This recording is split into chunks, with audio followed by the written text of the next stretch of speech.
noches. Sí, sí, sí, puedo escucharte. Qué bueno, al fin podemos conversar un poco contigo, aunque sea unos minutos para cerrar el programa. Y cuéntanos, Gustavo, ¿qué es el duelo desde tu punto de estudio? Y cuéntanos un poquito de las fases. Sí, bueno, con relación al duelo yo los escuchaba a ustedes el aporte que hacían y es un tema muy complejo para abarcar porque culturalmente se nos obliga a tener a la muerte miedo, también a que la muerte sea un tema tabú y que la muerte termina siendo, y lo que genera la muerte y todas las emociones que generan la muerte terminan siendo guardadas, despojadas, escondidas, y eso hace que el tema del duelo sea tan complejo.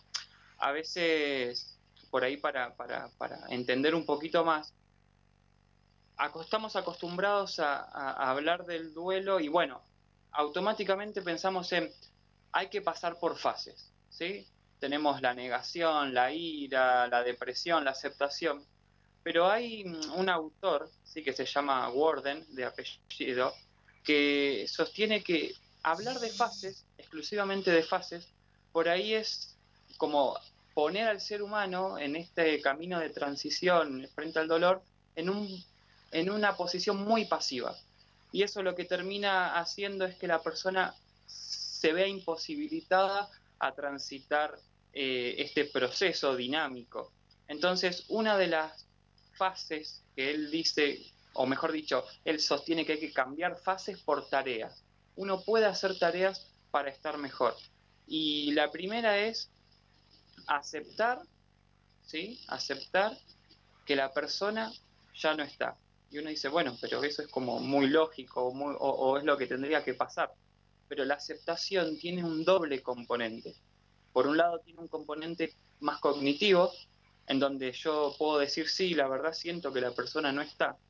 Pero también hay otro componente que es el emocional. La ausencia de esta persona me genera dolor.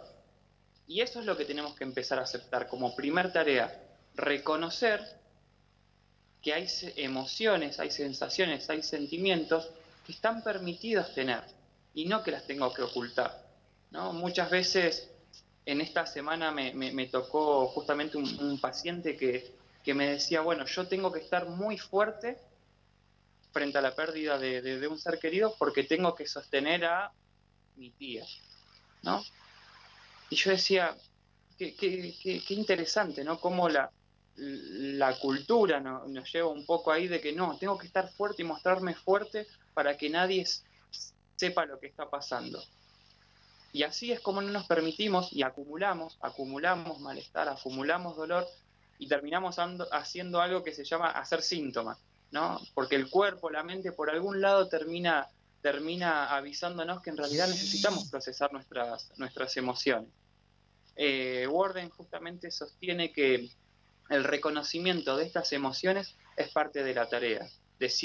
Poder decir estoy enojado, poder decir tengo dolor, tengo tristeza, llorar. Todos estos pasos son necesarios para que nosotros podamos aliviar un poco la carga y que aceptar que sufrir en el momento por la pérdida de un ser querido está bien, es normal, que no hay nada de malo en que yo tenga dolor, que tenga malestar, que tenga ganas de gritar, que tenga ganas de, no sé, pegarle una pared. Hay muchas manifestaciones de nuestras emociones, pero el poder reconocerlas, no limitarlas, no censurarlas, nos terminan llevando a que el proceso sea más dinámico y podamos sobrellevarlo. Porque si no, también caemos en el problema o en la complicación de decir, bueno, ¿y cuándo es un duelo normal y cuándo es patológico? Claro, eso Gustavo te iba a preguntar.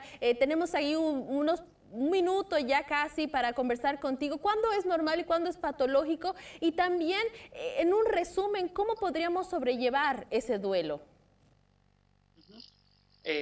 Un duelo, a ver, cuesta un poco definir, ¿no? ¿Qué es normal y qué es patológico en relación a sobrellevar la muerte de alguien o la pérdida de alguien? Pero, a ver, según los manuales, los tratados de psicología, de psiquiatría, dicen que para que un duelo se transforme de normal a patológico, tienen que pasar algunas circunstancias. Una de ellas es que ha pasado un tiempo, un año y medio, la persona todavía no pueda resolver y no pueda continuar con su vida aceptando que la persona ya no está. Ese sería un parámetro. Otro parámetro sería sentir que las mismas emociones que se tendrían que haber sentido hace un año, 2 años atrás, siguen con la misma intensidad generando ansiedad, angustia, depresión.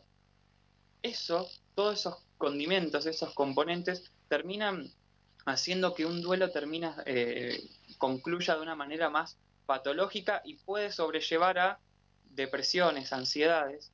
Y es por eso que, si bien uno siempre trata de ayudar a alguien cuando está en un momento de dificultad o de pérdida y quiere decirle algo y quiere llenarlo de palabras, yo creo que lo mejor, lo más efectivo es acompañar, ¿sí? Acompañar a veces hasta desde el silencio, acompañar desde un abrazo.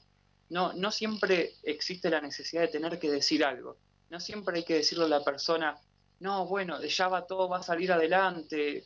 Sí, está bien, pero a veces simplemente con una palmada, con el silencio, llorando con la persona, a veces es mejor manera de acompañarlo que querer automáticamente decirle, bueno, hay que hacer esto, hay que hacer lo otro, y vos tenés que ponerte fuerte, porque con buena intención tratamos de dar ese mensaje, pero terminamos avasallando a la persona que tiene una confusión emocional y eso hace que muchas más barreras aparezcan a la hora de solucionar. Por eso creo que dentro de lo complejo del duelo, acompañar desde el silencio, desde la normalidad, diciendo, es normal que te sientas así, y desde una palmada, un abrazo, estar, pero no necesariamente estar que signifique decir y hablar y decir y decir y decir, porque a veces eso es lo que termina aturdiendo a la persona.